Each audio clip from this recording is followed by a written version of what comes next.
So we were talking about Gideon the last time, and where we left him is like he was with the Ephraimites, but it's going downhill. Yeah. Yeah, so we have this conflict between Ephraim and Gideon, where the men of the Ephraim are like, hey, you didn't include us. And so they have this back and forth. There's even fighting. But in the end, the people come together. They attack the Midianites. They're victorious over them.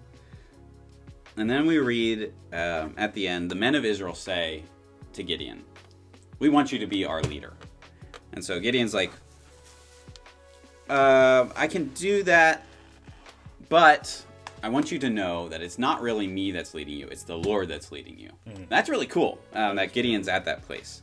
But then he says, but from the spoil, I want you to take and give me a golden earring, because the Midianites would have had a bunch of jewelry. And so they do this. They give these earrings to Gideon, and he makes an ephod.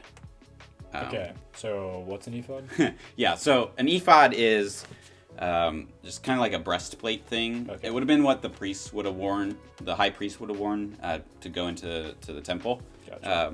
Or into the tabernacle. Yeah. But so Gideon makes this new ephod, and we read here in verse 27 of chapter 8.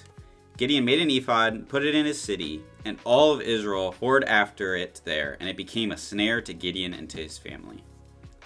So they were victorious. They were victorious over Gideon, or they were victorious over the Midianites, and yet there's these issues. Right. And then we read how Gideon had 70 sons, he had many wives, and he had a concubine. Big warning signs. Unfaithful. Yeah, he's not faithful to his wife, and to have 70 sons.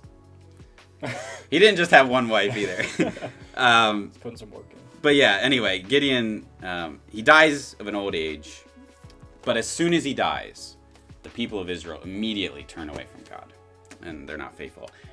And so the story continues, actually. So we're going to get to that next time when we talk about Abimelech.